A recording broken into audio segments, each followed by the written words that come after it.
Praise Lord. जय मसीह की। आरोमा टीवी की सभी दर्शकों को यीशु मसीह के नाम से जय मसीह की। साथ ही साथ आरोमा टीवी की डायरेक्टर पास्टर डैनियल जॉन परिवार को भी हम धन्यवाद करते हैं। सभी प्रेक्षकों को एक और बार मेरा हृदय से मैं धन्यवाद देता हूँ। मेरा नाम पास्टर राजेश टिया। मैं मध्य प्रदेश में रहकर परमेश्वर की सेवकाई करता हूँ। मेरा गांव केरला में है।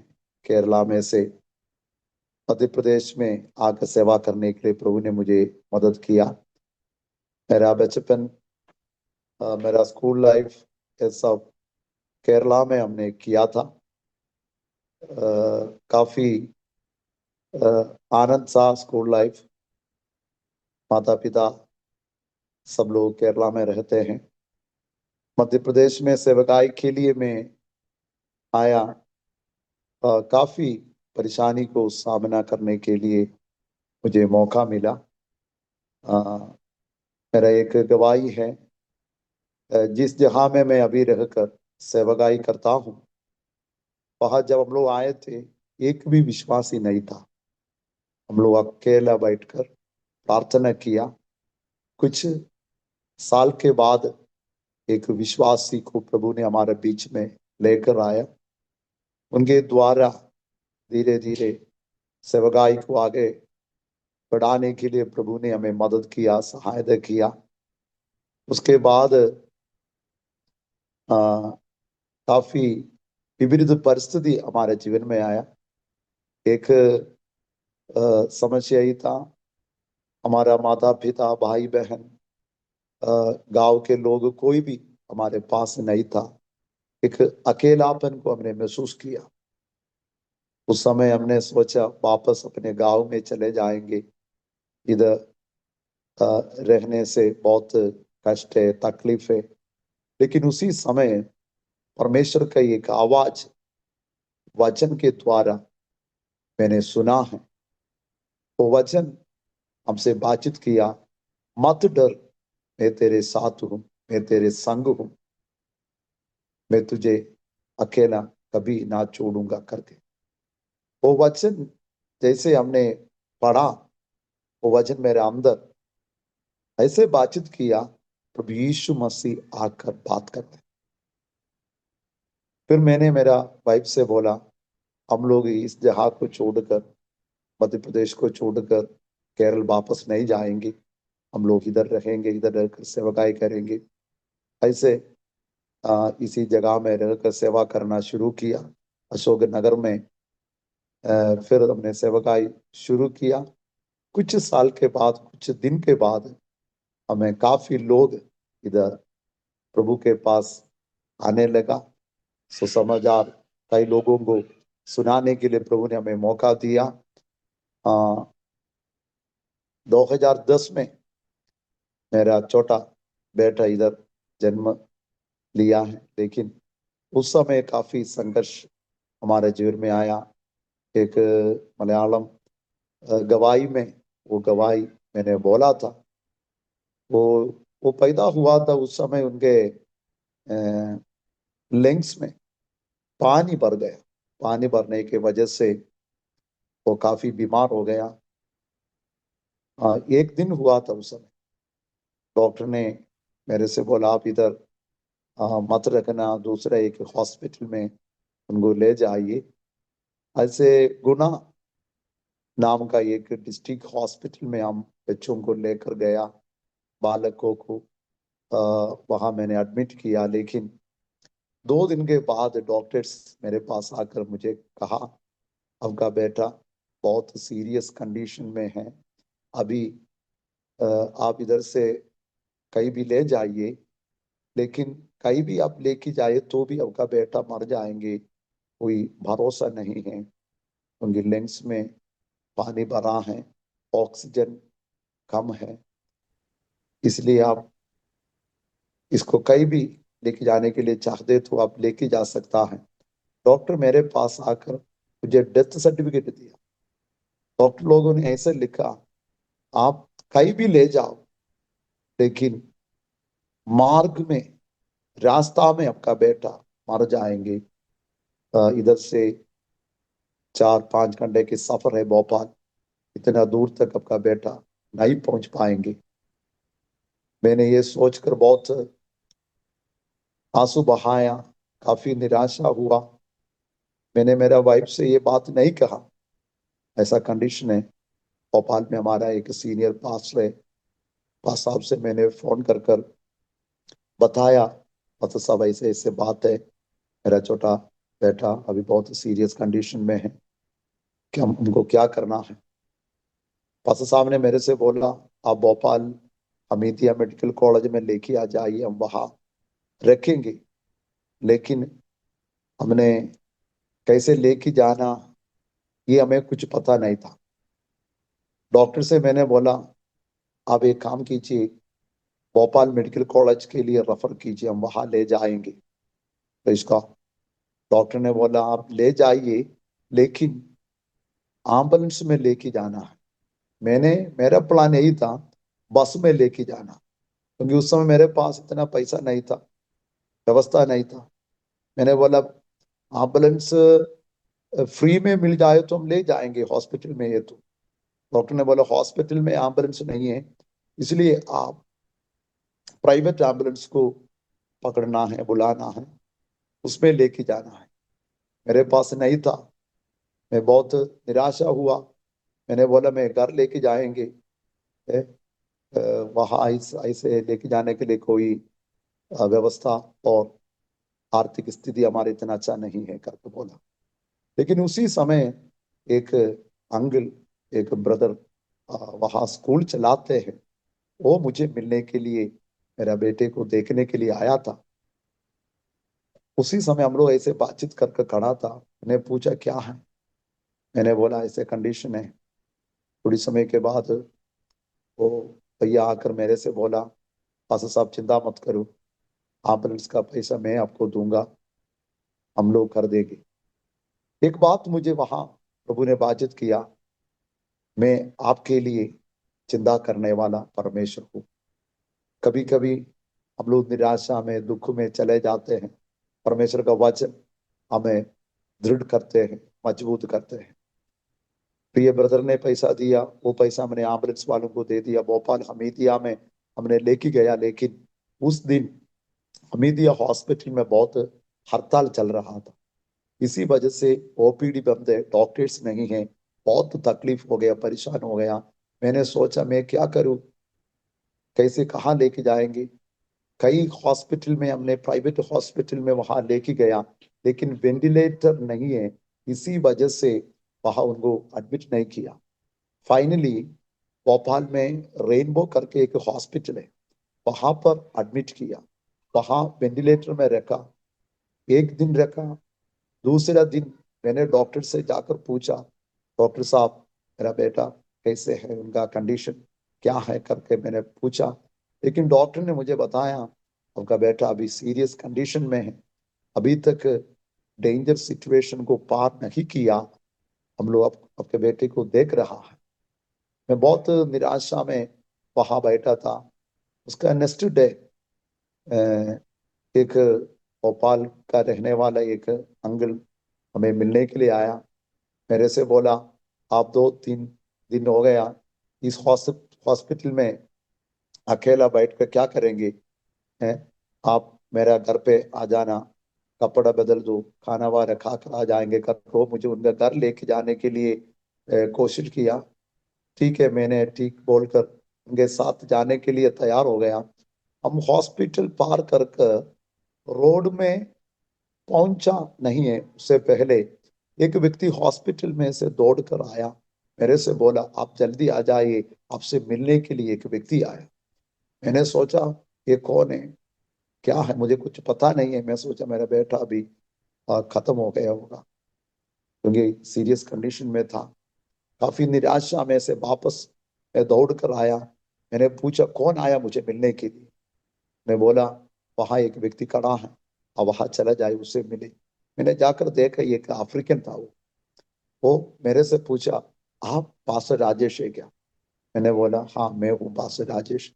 वो मेरे से बोला मैंने व्हाट्सएप में, मेरा फोन में एक मैसेज मैंने देखा, आपका बेटा हॉस्पिटल में एडमिट है, बहुत सीरियस कंडीशन है।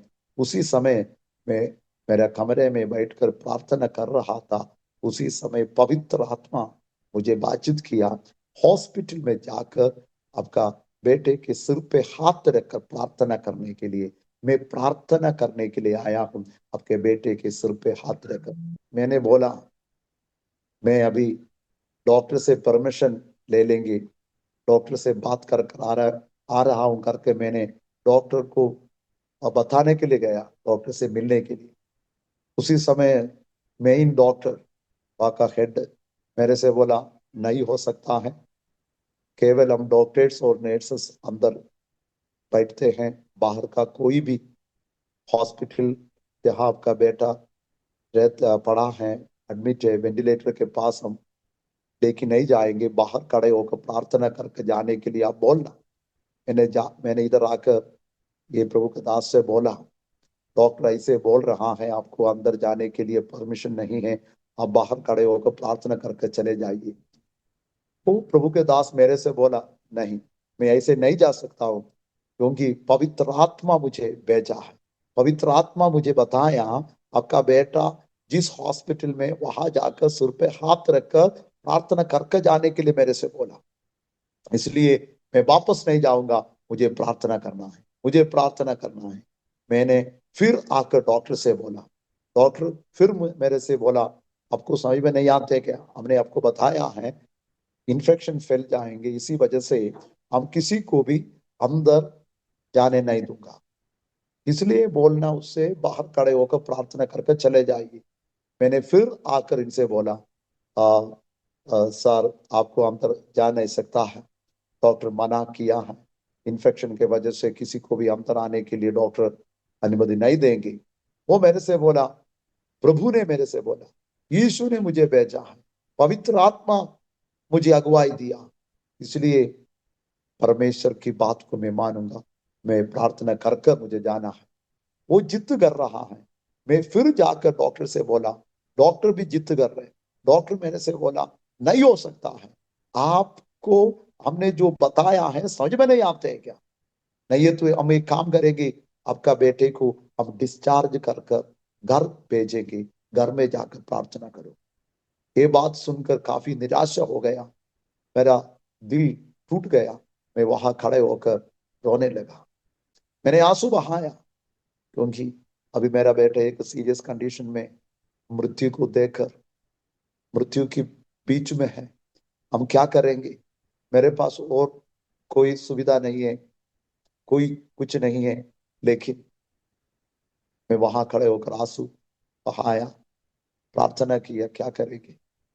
तुरंत डॉक्टर मेरे से बोला चिंता मत करो, हम एक काम करेंगे, ऐसे अंदर जाने के लिए किसी को भी परमिशन नहीं है, लेकिन 1 मिनट उनको हम दे देंगे, आपकी कलीसिया की ओर से आया ना, इसलिए 1 मिनट हम दे देंगे, उनसे बोलना।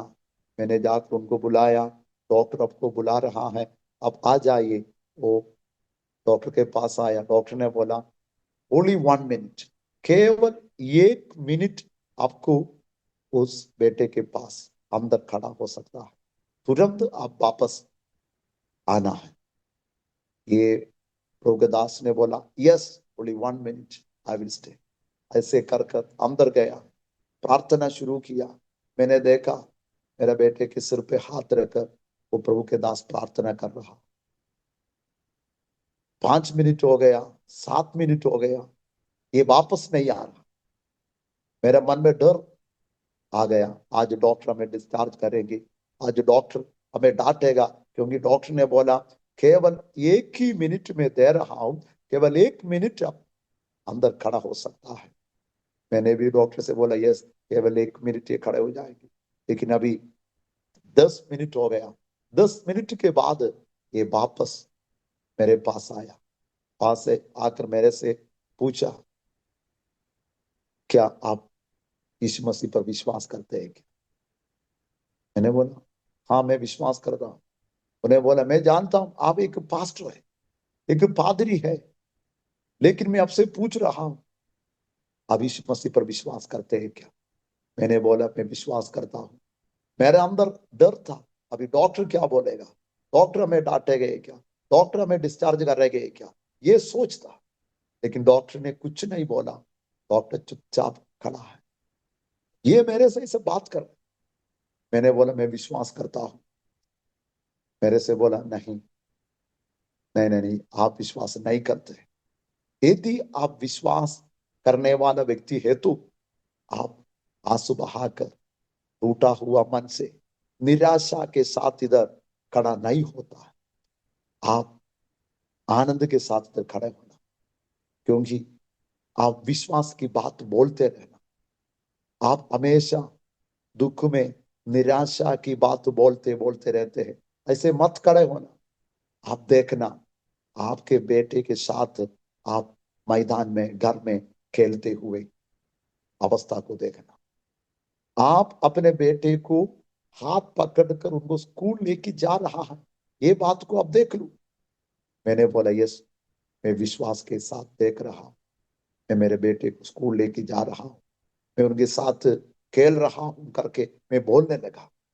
वो मेरे हाथ को पकड़कर वहां खड़े होकर प्रार्थना करने लगा। प्रार्थना करते करते 20-25 मिनट हो गया। वो अन्य भाषा में बोलने लगा। थोड़ी समय के बाद मैंने मेरा आंख थोड़ा खोल कर देखा, हमारे चारों ओर एक बहुत बड़ा भीड़ खड़ा है, क्योंकि ये आवाज सुनकर सभी लोग आ गए। हॉस्पिटल में जितने लोग हैं, मिलने के लिए, वहां रहने के लिए, ऐसे कई लोग आए थे। सब लोग हमारे चारों ओर खड़ा है, किसी को भी पता नहीं है क्या हो रहा है। ये जोर जोर से प्रार्थना कर रहा। बाद में प्रार्थना करने के बाद वो चले गया। मेरे से बोला एक बात, पास्टर जब मैं प्रार्थना कर रहा था, मैंने देखा यीशु मसीह की हाथ आपके बेटे के सिर पर रखा है।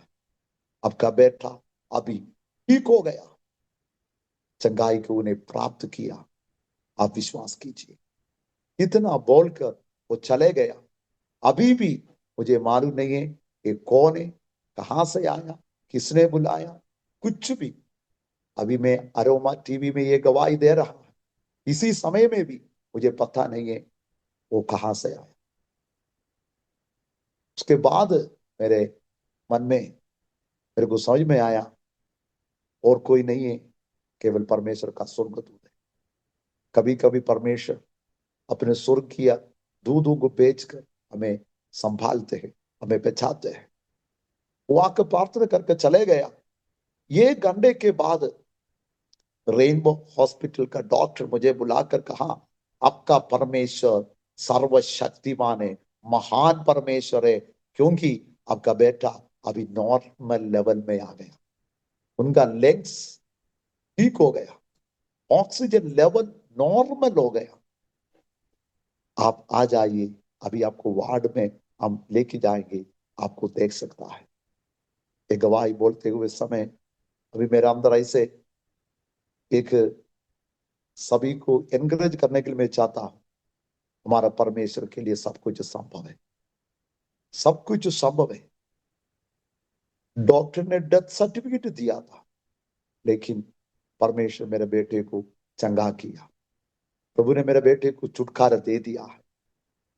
इस गवाही सुनने वाला भाई और बहनों से मैं बोल रहा हूं, शायद आपकी जीवन में भी ऐसी विपरीत परिस्थिति में से गुजरते हुए अवस्था होगा, आप ऐसे अवस्था में चल रहे होगा, लेकिन मेरा बेटे को चंगाई छुटकारा दिया हुआ परमेश्वर आपकी जीवन में, आपकी परिवार में, आपकी संतानों के जीवन में कार्य करेगा। ये मेरा एक टेस्टमनी है। जब सेवकाई के लिए हम 2010 में इस गांव में आया था, उसी समय। दूसरा ये सेवकाई में कई प्रकार की तकलीफ को हमको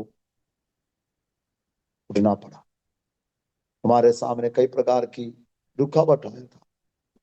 हम अकेला बैठकर आराधना शुरू किया, हमारे साथ और कोई नहीं था, मैं और मेरा वाइफ, मेरा बड़ा बेटा, हम 3 लोग।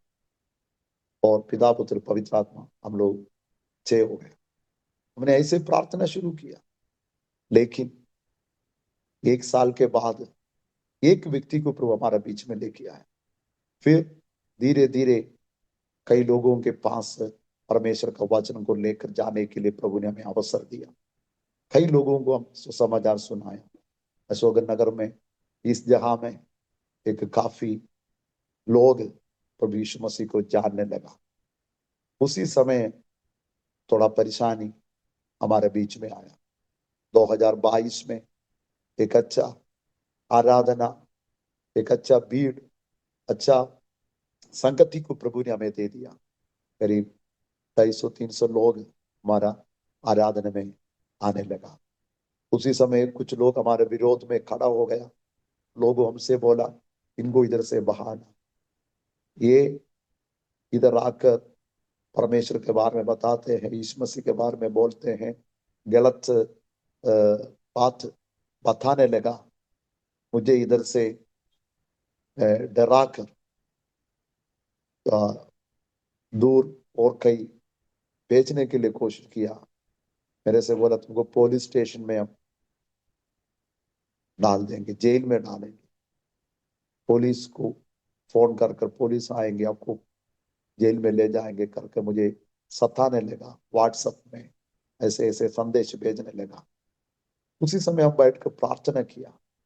कई लोग हमारे इधर प्रार्थना के लिए आते हुए जवान बच्चों से बोला, ये पादरी कौन है, ये पास्टर कौन है, हमको पता नहीं ये कौन है, आप हमें बता दो, हम उसको पकड़ लेंगे।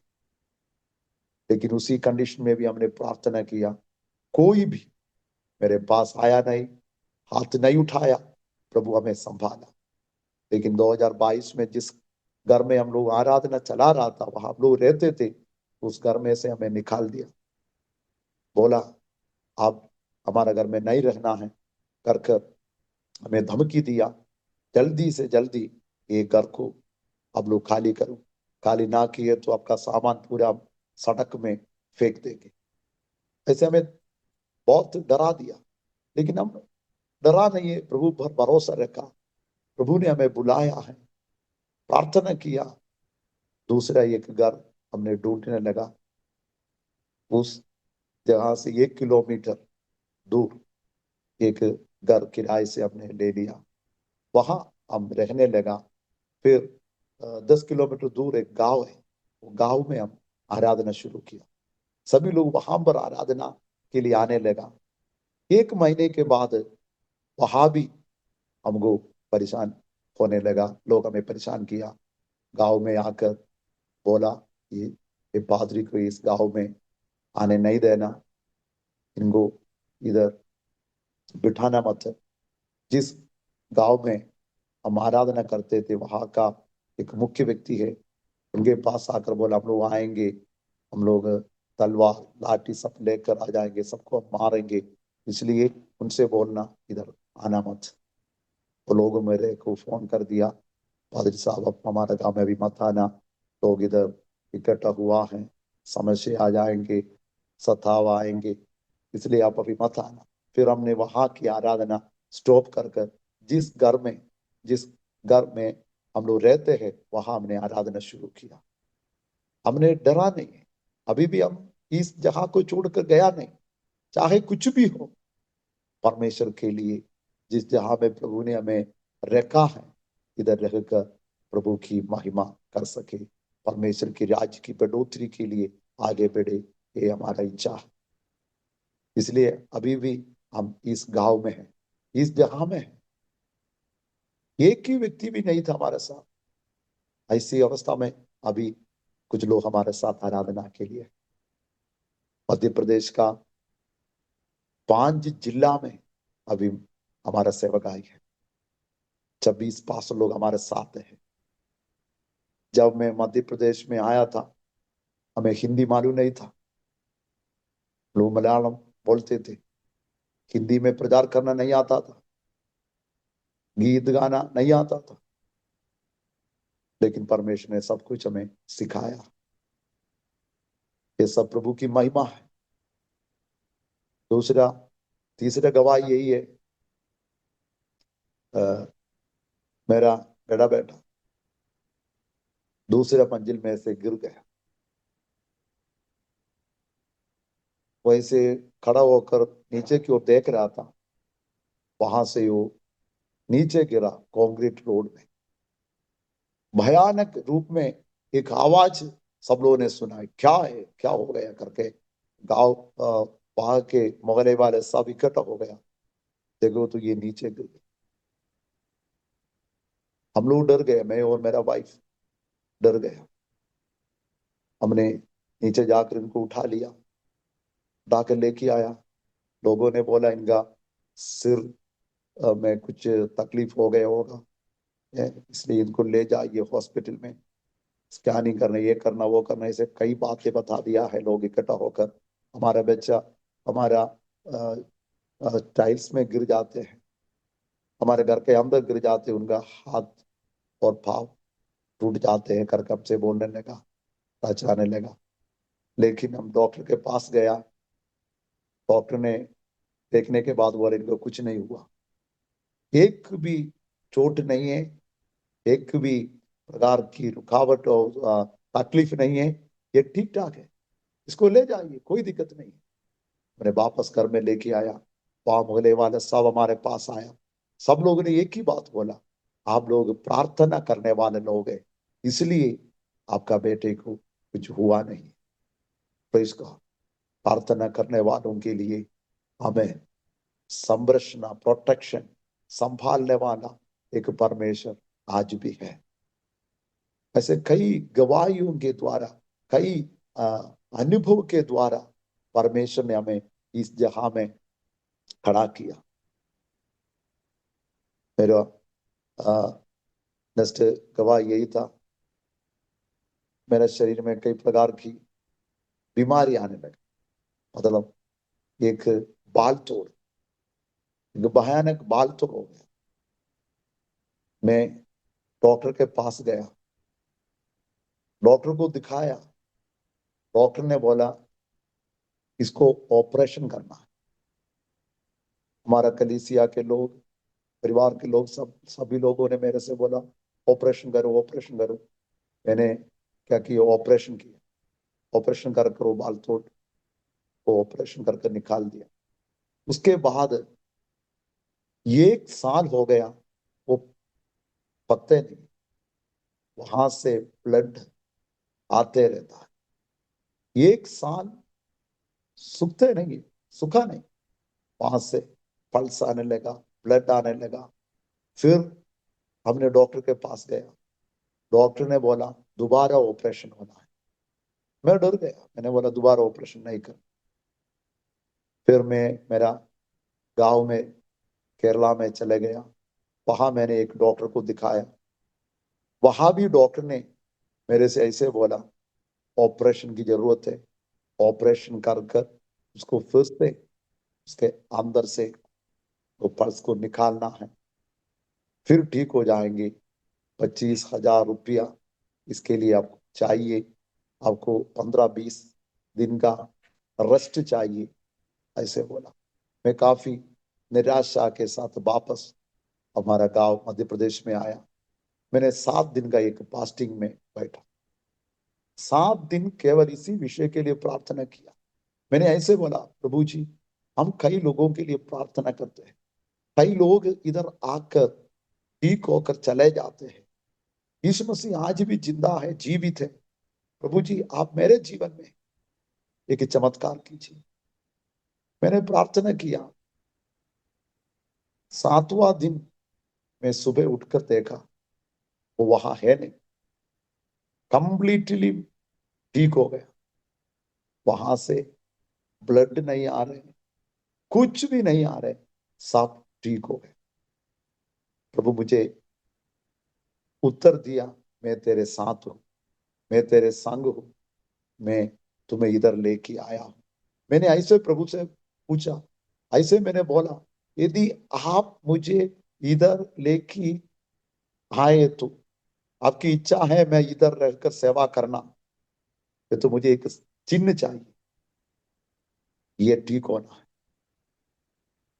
उसी प्रकार जैसे मैंने प्रार्थना किया, मेरा वो प्रॉब्लम दूर हो गया, मुझे तो बताया, मैं तुम्हें इधर लेकर आया हूँ।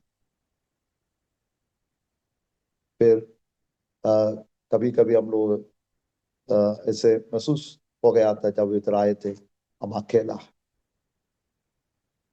कोई भी पास्टर लोग इधर आते नहीं, क्योंकि सब लोग बड़े बड़े शहर में आकर चले जाते थे। हमारा इस जगह में, डिस्ट्रिक्ट में कोई भी पास्टर नहीं आ रहा था।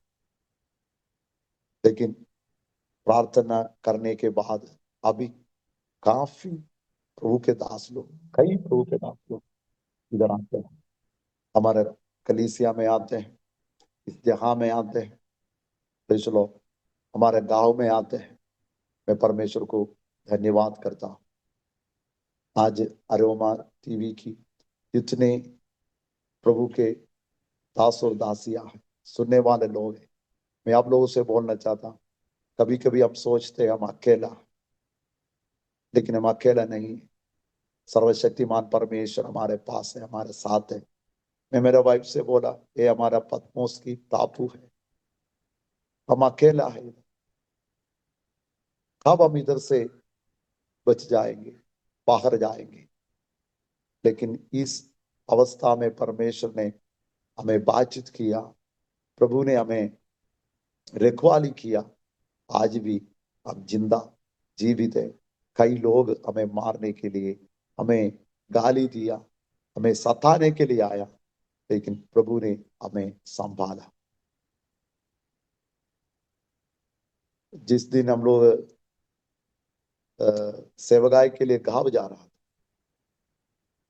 मेरे साथ तीन, मेरा प्रदेश से हमारा कलीसिया के तीन भाई भी मेरे साथ थे। हम लोग जाते हुए समय अच्छा से हमने गया, वहां गांव में गया, प्रार्थना किया, आराधना किया, सेवगाई कर कर हम लोग रात को वापस आ रहे। रात को वापस आते हुए गाड़ी में हम लोग चार लोग हैं टोटल, हम सब लोग सो गए। रात को 2:30 बजे, 2:30 बज गया था, हम सब लोग सो गए। लेकिन 2 बार कोई मुझे मारा है, मेरे हाथ में 2 बार किसी ने मार, मैं भी सो गई। मैं सोचा रात को कौन मार रहा है, मैं भी नींद में था। मैंने ऐसे आंख खोल कर देखा, जो गाड़ी ड्राइव कर रहा था हमारा एक भैया, वो सो रहे, वो आंख बंद करके गाड़ी चला के जा रहे, मतलब वो सो गए। मैंने उनको बुलाया, भैया आप सो रहे हैं क्या करके। इतने देर में उन्हें ब्रेक लगाया, गाड़ी वहां रुका, लेकिन कुछ पता नहीं है क्या हो गया। हमने सोचा हम खेत में गिर गई, लेकिन एक रेलवे पटरी था वहां। उसी समय गाड़ी की ब्रेक नहीं लगाए तो ये गाड़ी रेलवे पटरी में जाकर फंस जाते हैं, ट्रेन आ जाएंगे। वो एक जंगल एरिया था, कोई भी नहीं था।